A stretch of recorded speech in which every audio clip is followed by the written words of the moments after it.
بسم اللہ الرحمن الرحیم اللہم صلی علی محمد و آل محمد وعجل فرجہم۔ میں ہوں سید ثقلین حیدر نقوی نجفی سرزمین نجفی اشرف سے، اور آج کے نئے فقہی سوال کے ساتھ میں حاضر ہوا ہوں۔ آج کا فقہی سوال یہ ہے کہ سجدہ سہو کا طریقہ کیا ہے۔ انشاءاللہ ہم اس پر بھی ایک ویڈیو بنائیں گے اپنے ناظرین کے لیے، کہ جس میں ہم تفصیل بیان کریں گے کہ وہ کون سی صورتیں ہیں، وہ کون سے مراحل ہیں، وہ کون سے کام ہیں کہ جن کے کرنے کی وجہ سے یا ان کاموں کے ہو جانے کی وجہ سے، یا وہ کون سے امور ہیں جن میں کوتاہی کی وجہ سے سجدہ سہو کرنا نمازی پر واجب ہو جاتا ہے۔ انشاءاللہ وہ ایک مکمل تعارف اور ویڈیو انشاءاللہ آپ لوگوں کے لیے ضرور بنائی جائے گی۔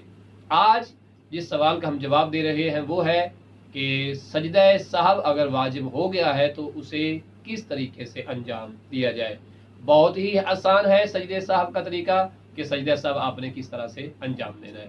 یاد رہے، جیسے آپ کی نماز مکمل ہوئی ہے، سجدہ سہو کی نیت سے اپنی پیشانی کو اس چیز پر رکھ دیں جس پر سجدہ کرنا صحیح ہے، یعنی سجدہ گاہ یا دیگر وہ چیزیں جن پہ سجدہ کیا جا سکتا ہے۔ جیسے آپ اپنی پیشانی کو اس چیز پہ رکھیں گے جس پہ سجدہ کرنا درست ہے، ذکر آپ نے یہ پڑھنا ہے بسم اللہ و باللہ السلام علیکہ ایہا النبی و رحمت اللہ وبرکاتہ۔ سر اٹھا لیں، اس کے بعد دوبارہ پھر اپنے سر کو سجدے میں لے جائیں اور اسی ذکر کو دوبارہ پڑھیں، بسم اللہ و باللہ السلام علیکہ ایہا النبی و رحمت اللہ وبرکاتہ۔ اس کے بعد آپ مکمل تشہد پڑھیں اور اس کے بعد سلام پڑھیں۔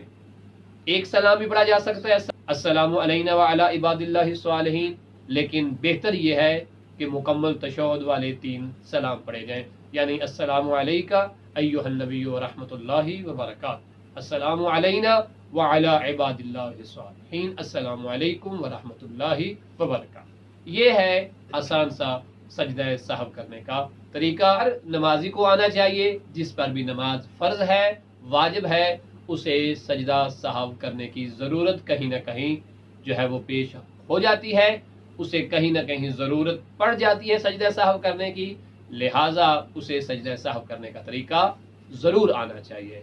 امید بر خدا کہ یہ طریقہ سجدہ سہو آپ لوگوں کے لیے فائدہ مند ثابت ہوگا۔ اپنی دعاؤں میں یاد فرمائیے گا۔ وصلی اللہ علی محمد وآل محمد۔